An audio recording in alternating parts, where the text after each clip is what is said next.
While Europe was still burning witches in mud huts, a black queen commanded 120,000 soldiers and controlled trade routes worth billions in today's money. Her name was deliberately erased from your textbooks. She wasn't alone. 5 African queens built empires so powerful that European kings begged for their gold, then rewrote history to pretend they never existed. This is their story. Let's go back, way back. We're talking about a time when the word Europe barely meant anything. When Rome was just getting started and Greece was still figuring out democracy. During these centuries, while tribal villages dotted the European landscape, African queens were already commanding armies of thousands, building architectural marvels, and controlling trade routes that connected 3 continents. These weren't ceremonial figureheads wearing crowns for show.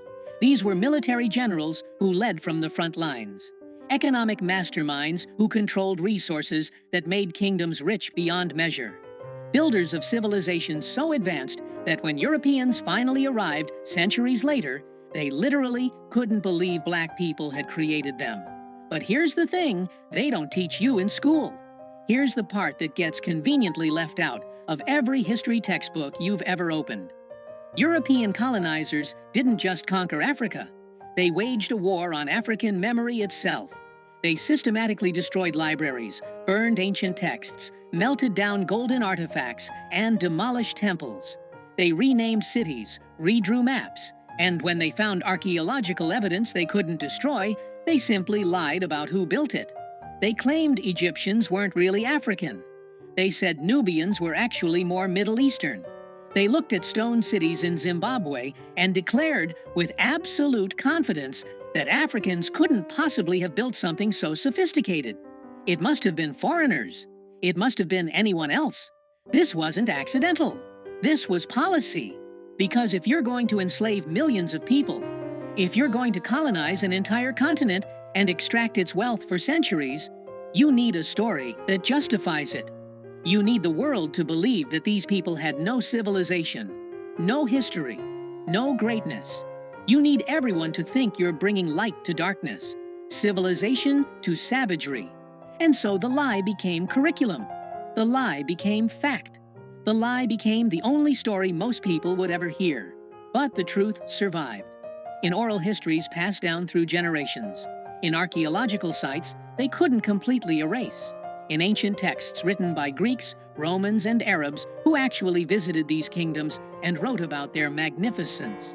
And in the stories of 5 queens whose power was so undeniable that even centuries of erasure couldn't completely bury them. The first queen we need to talk about lived almost 3,000 years ago. Her name was Makeda, though you might know her as the Queen of Sheba. She ruled a kingdom that spanned modern-day Ethiopia and Yemen, and she controlled something that made her phenomenally wealthy: frankincense and myrrh. If you've only heard those words in Christmas carols, understand this. In the ancient world, these resins were worth more than gold. They were used in religious ceremonies, medicine, perfumes, and embalming. Controlling the frankincense trade was like controlling oil in the modern world. Makeda didn't just have money. She had the kind of power that made other rulers need her. The Bible tells a story about her visiting King Solomon in Jerusalem. She heard about his wisdom and decided to test him with hard questions, bringing gifts of spices, gold, and precious stones. What the Sunday school version leaves out is the political dimension of this visit. This was a diplomatic mission between 2 superpowers. Solomon needed her trade routes. She needed to assess whether an alliance made sense. According to Ethiopian tradition, they had a son together named Menelik, who became the first emperor of Ethiopia and established a dynasty that ruled for 3,000 years. 3,000 years. Let that sink in. But here's where the erasure begins. For centuries, European scholars insisted that the Queen of Sheba must have been Arab, not African. They couldn't accept that a black woman had the wealth and intelligence to impress Solomon. They twisted geography, ignored Ethiopian historical texts, and created elaborate theories to avoid giving credit where it was due. Because acknowledging that a black African queen ruled one of the ancient world's wealthiest kingdoms, that she was educated enough to challenge Solomon's wisdom, that she was powerful enough to negotiate as an equal, That would contradict everything they needed people to believe about Africa. Now let's jump forward to around 40 BCE. The Roman Empire is at its height. Caesar Augustus, the first Roman emperor, is expanding his territory in every direction. Rome is supposed to be invincible, the greatest military force the world has ever seen. And then they meet Queen Amanirenas of Kush. Kush, located in what's now Sudan, was also called Nubia. It was an ancient civilization that had been around longer than Rome itself. They had their own pyramids, their own written language, their own sophisticated society, and they had no intention of bowing to Rome. When Augustus tried to impose taxes on Nubia after conquering Egypt, Amanirenas gave him an answer he wasn't expecting. She raised an army of 30,000 soldiers, marched north, and absolutely destroyed 3 Roman forts. She didn't just defeat the soldiers, she sent a message. She beheaded statues of Augustus and buried his bronze head under the steps of a temple so people would walk over his face for eternity. That head, by the way, is now in the British Museum, though they rarely mention this part of the story. Rome was furious. This wasn't supposed to happen. They sent 10,000 legionnaires south to crush this rebellion.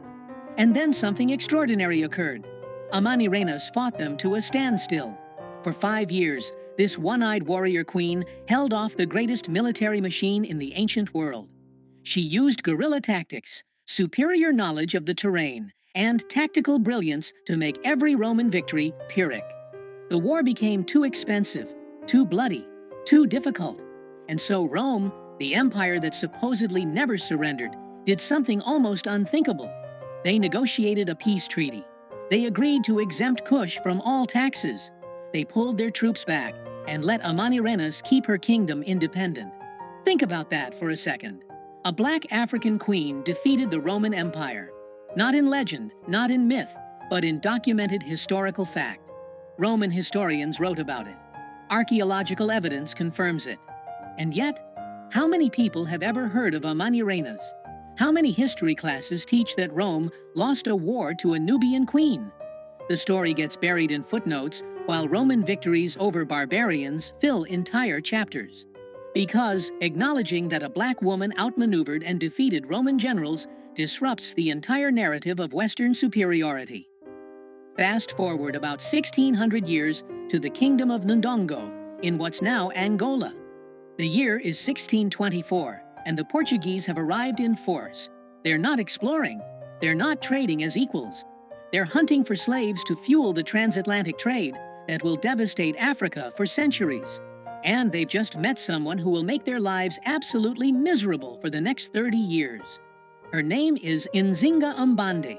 Nzinga was born into royalty, but she had to fight for every ounce of respect in a world determined to deny it to her. When she first met with the Portuguese governor as her brother's ambassador, they deliberately didn't provide her with a chair.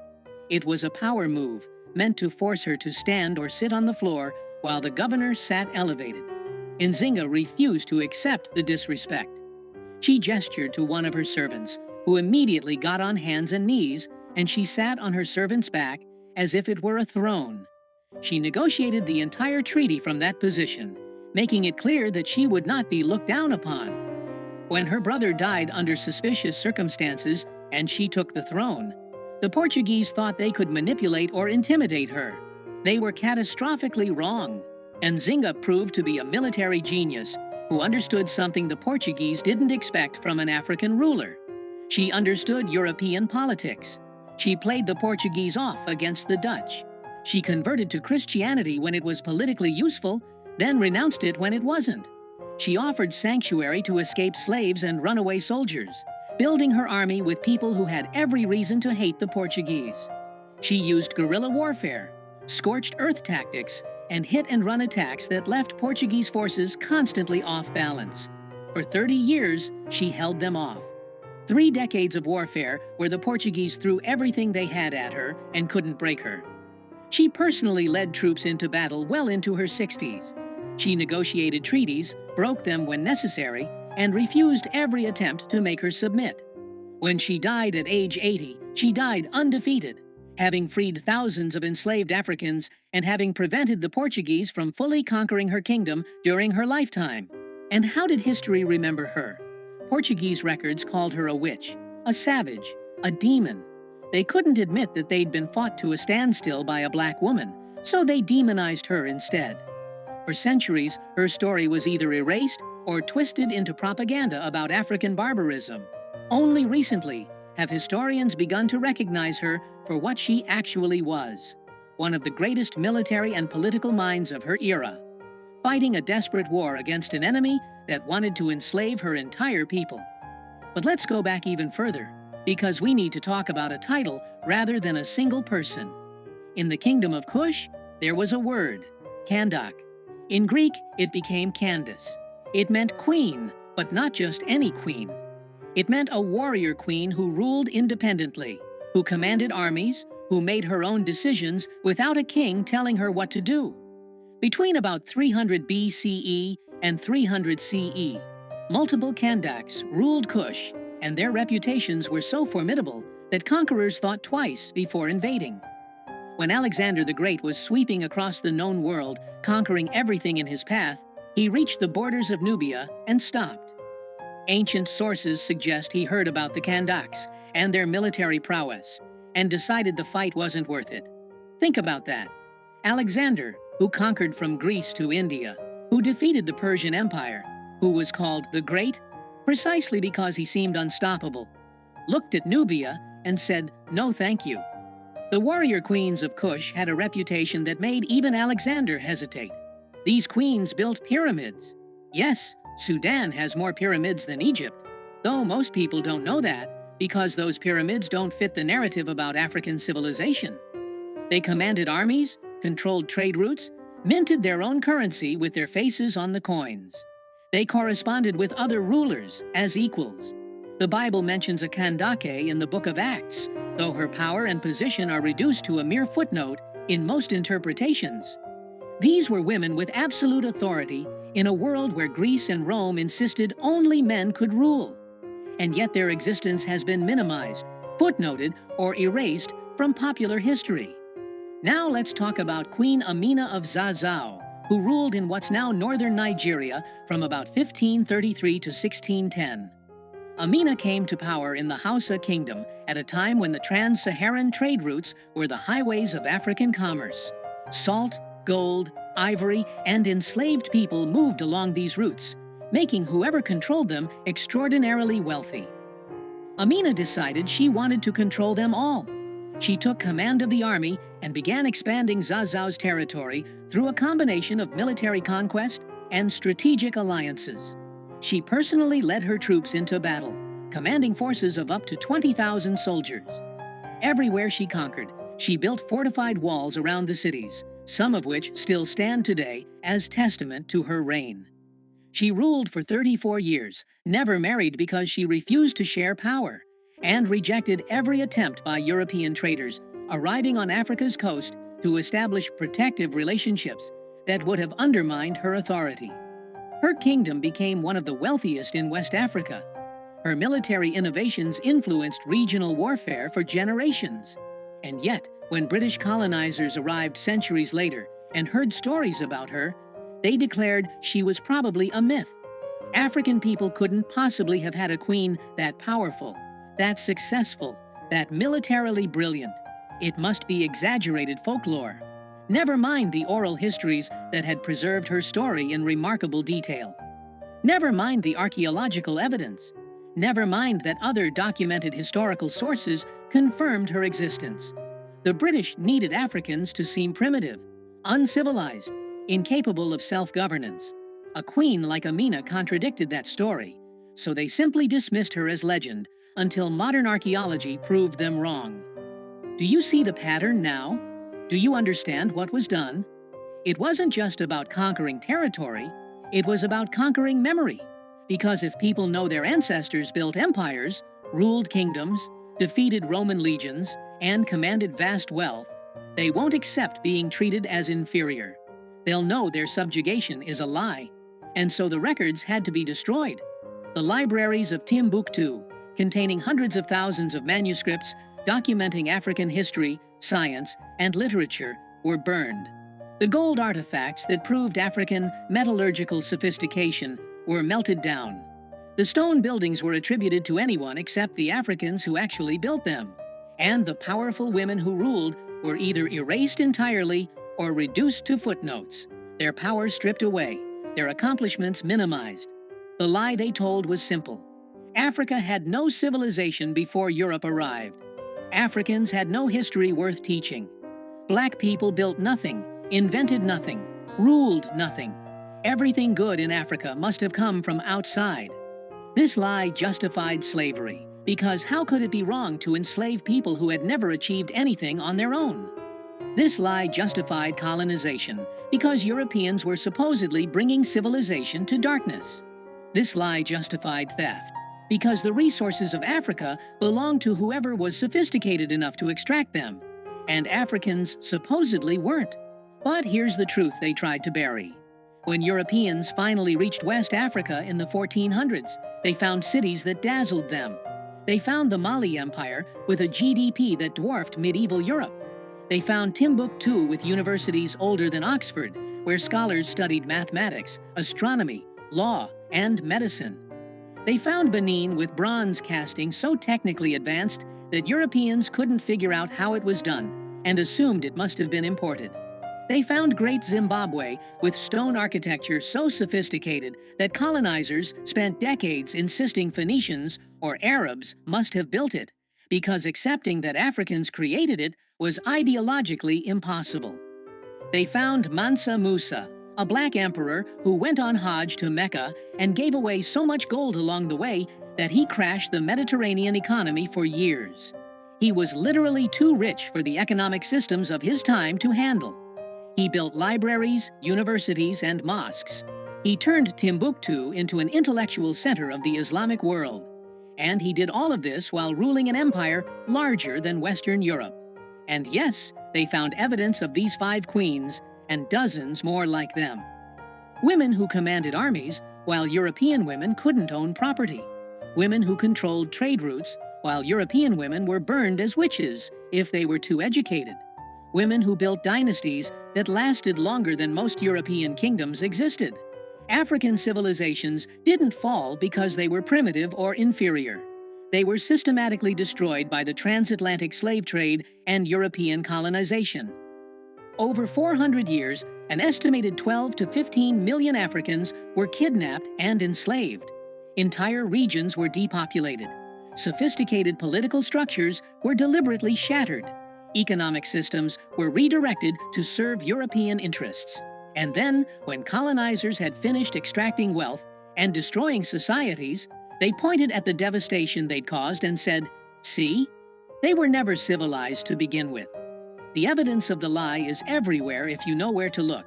Ancient Greek historians like Herodotus openly wrote about traveling to Africa and learning from African scholars.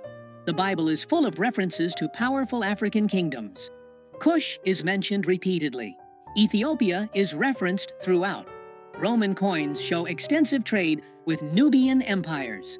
Medieval Arab scholars wrote detailed accounts of visiting West African kingdoms and being amazed by their wealth and sophistication. The proof was never actually hidden. It was just ignored, dismissed, or reinterpreted to maintain the narrative of African inferiority. But by the 1800s, when colonization was reaching its peak, this history was being actively suppressed. It was classified or hidden in archives where only scholars could access it. It was removed from educational curricula. It was declared unreliable or exaggerated. Because if people knew that Africa had queens ruling empires, while Europe was barely literate, how could you justify the colonial project? If people knew that Africans had sophisticated political systems, advanced architecture, and thriving universities, how could you claim they needed European civilization? The most revolutionary act, it turns out, is remembering. It's refusing to accept the sanitized, whitewashed version of history that makes European dominance seem natural and inevitable. It's digging up the stories they tried to bury and shouting them loud enough that they can't be ignored anymore. These 5 queens weren't exceptions. They weren't rare anomalies in an otherwise primitive continent. They were products of sophisticated societies that valued different things than European societies did. Societies where women could hold ultimate power, where military prowess mattered more than gender, where wealth and learning flourished long before Europe emerged from its dark ages. Their stories weren't lost. They were stolen, deliberately, systematically, as part of a centuries-long campaign to make people forget that black civilizations built empires, that black rulers commanded respect from other world powers, that black people have always been capable of extraordinary achievement when not subjected to systematic oppression and erasure. History is written by conquerors, yes, but the truth survives. It survives in the archaeological evidence they couldn't completely destroy. It survives in oral traditions passed down through generations, despite every attempt to silence them. It survives in the ancient texts that documented these kingdoms before anyone had a political reason to pretend they didn't exist. And it survives in the DNA of every person descended from these civilizations, carrying the legacy of queens and emperors, whether they know it or not. Erasing a people's past is how you control their future. If you don't know your ancestors built empires, commanded armies, accumulated wealth that made European kings jealous, and ruled with wisdom that other civilizations respected, then you might believe the lie that you're inherently inferior. You might accept subjugation as natural. You might not fight for the power that is your birthright, but resistance is black history. From Amanirenas defeating Rome to Nzinga fighting Portuguese colonizers, from the Kandakes building pyramids to Amina expanding kingdoms, every generation has fought erasure. Every generation has refused to disappear. Every generation has preserved some piece of the truth and passed it forward. Your textbooks lied. These queens ruled the world before Europe even knew that world existed. They commanded wealth, respect, and power that rivaled anything their contemporaries achieved. And remembering them isn't just about correcting historical inaccuracy. It's about understanding that the current world order, where European and European-descended powers dominate, isn't natural or inevitable. It's the result of specific historical processes of violence, theft, and erasure. It's a construct that can be challenged and changed. Because the most dangerous thing you can do to a system built on lies is tell the truth. The truth that Africa had civilizations when Europe had villages. The truth that black women ruled empires with authority that made men bow. The truth that African achievement was systematically erased to justify centuries of exploitation. The truth that we carry the legacy of queens, remember their names, tell their stories, refuse to let them be forgotten again. Because they didn't fight their wars, build their empires, and rule their kingdoms so that their descendants would believe the lies of their conquerors. They did it so we would know, so we would remember, so we would understand that greatness is our inheritance, no matter how many centuries of propaganda say otherwise.